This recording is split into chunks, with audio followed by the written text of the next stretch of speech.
नमस्कार. आज आपण एका अशा विषयावर बोलणार आहोत ज्याची चर्चा सध्या सगळीकडे सुरू आहे. आणि तो विषय म्हणजे वाहनांच्या हाय सिक्युरिटी रजिस्ट्रेशन प्लेट्स म्हणजेच HSRP ला मिळालेली मुदतवाढ.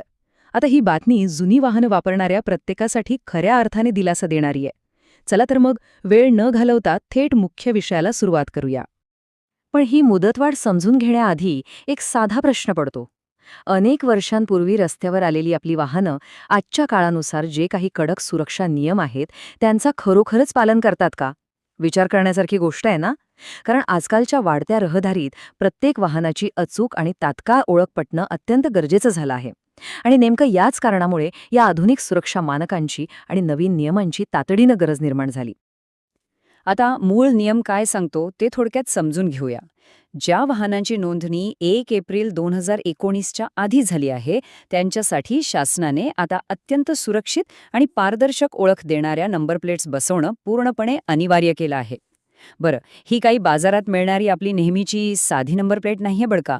ही थेट केंद्रीय मार्गदर्शक तत्वांनुसार तयार केलेली एक अतिशय हायटेक आणि सुरक्षित प्रणाली आहे. मग साहजिकच प्रश्न येतो की हा एवढा अट्टहास कशासाठी? तर याचे फायदे खरोखरच खूप मोठे आहेत. सर्वात महत्त्वाचं म्हणजे या प्लेट्समुळे वाहन चोरीच्या घटनांना अक्षरशः मोठा आळा बसणार आहे. रस्त्यांवर आजकाल ज्या बनावट नंबर प्लेट्सचा सुळसुळाट दिसतो तो कायमचा नष्ट होईल. शिवाय गुन्हेगारी कृत्यांमध्ये वाहनांचा जो गैरवापर होतो तो थांबवण्यासाठी हे एक अत्यंत महत्त्वाचं आणि मोठं पाऊल आहे. सुरक्षेच्या दृष्टिकोनातून विचार केला तर हा निर्णय म्हणजे एक प्रकारे गेम चेंजर ठरू शकतो. आता जरा या नव्या मुदतवाढीच्या टाईमलाईनकडे बघूया, म्हणजे नेमकं काय बदललंय ते लक्षात येईल. 1 एप्रिल 2019 पूर्वीच्या वाहनांसाठी सुरुवातीला 31 डिसेंबर 2025 ही अंतिम मुदत देण्यात आली होती. पण परिस्थिती लक्षात घेऊन आणि वाहनधारकांना थोडा दिलासा देत आता हीच मुदत थेट 30 जून 2026 पर्यंत वाढवण्यात आली आहे. पण इथे एक गोष्ट कटाक्षाने लक्षात ठेवायची आहे. 1 जुलै 2026 ची तारीख उजाडली की या नियमाची अतिशय सक्तीने अंमलबजावणी सुरू होईल. तिथे कोणतीही सवलत मिळणार नाही.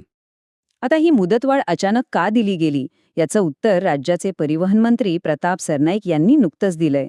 त्यांनी संपूर्ण राज्यभरात हे HRSP बसवण्याचं काम कुठवर आलंय याचा एक सविस्तर आढावा घेतला. आणि लोकांची धांदल उडू नये, त्यांना त्रास होऊ नये म्हणून सार्वजनिक सोयीला प्राधान्य देत हा मोठा निर्णय घेतला. ते अगदी स्पष्टपणे म्हणाले आहेत की वाहनधारकांची गैरसोय टाळण्यासाठी आता ही मुदत 30 जून 2026 पर्यंत वाढवण्यात आली आहे. साहजिकच या निर्णयामुळे आता ही सगळी आवश्यक प्रक्रिया शांतपणे पूर्ण करण्यासाठी पुरेसा वेळ मिळाला आहे. पण इथेच एका अत्यंत गंभीर मुद्द्याकडे लक्ष देणं गरजेचं आहे. परिवहन मंत्र्यांनी एक अतिशय स्पष्ट इशारा दिलाय. तो म्हणजे जेव्हा ही प्लेट बसवण्यासाठी अपॉइंटमेंट घ्यायची असेल तेव्हा फक्त आणि फक्त शासनाच्या अधिकृत आणि सुरक्षित वेबसाईटचाच वापर करा. बाजारात सध्या असे अनेक अनधिकृत एजंट्स फिरतायत जे खोट्या आश्वासनांची आमिषं दाखवतायत. अशा कोणत्याही एजंटच्या भूलथापांना अजिबात बळी पडू नका, नाहीतर आर्थिक फसवणुकीचा खूप मोठा धोका निर्माण होऊ शकतो. थोडक्यात सांगायचं तर शॉर्टकट शोधायला जाल तर नक्कीच फसाल. त्यामुळे या सगळ्या चर्चेतून घेण्यासारखा सर्वात महत्त्वाचा मुद्दा कोणता असेल तर तो म्हणजे आताच कृती करा. ही सगळी प्रक्रिया लवकरात लवकर पूर्ण करण्यातच शहाणपण आहे. अजून खूप वेळ आहे, 30 जून 2026 ला बघू असा विचार करत अंतिम मुदत जवळ येण्याची वाट पाहत बसू नका. अधिकृत माध्यमांचाच वापर करून त्याआधीच आपल्या वाहनाला HSRP बसवून घ्या. हे वेळीच केलं तर भविष्यात होणारा मनस्ताप आणि कदाचित मोठी कायदेशीर कारवाई या दोन्ही गोष्टी सहज टाळता येतील. शेवटी या विश्लेषणाचा समारोप करताना एक अत्यंत महत्त्वाची आणि विचार करण्यासारखी गोष्ट समोर येते. शासनाने हा जो वाढीव वेळ दिला आहे तो वाहने अधिकृतरित्या सुरक्षित करण्यासाठी शहाणपणाने वापरला जाईल का, की माहितीच्या अभावी किंवा निष्काळजीपणामुळे लोक अनधिकृत एजंट्सच्या फसवणुकीला बळी पडतील? आपल्या वाहनाची आणि पर्यायाने संपूर्ण रस्त्यांची सुरक्षा वाढवण्यासाठी या जादा वेळेचा योग्य वापर करणं ही आता आपली सर्वांचीच सामूहिक जबाबदारी आहे. तेव्हा ह्या प्रश्नावर नक्की विचार करा आणि सुरक्षित रहा. या विश्लेषणात आज आपण इथेच थांबूया. माहितीपूर्ण व्हिडिओ आहे, सबस्क्राईब नक्की करा.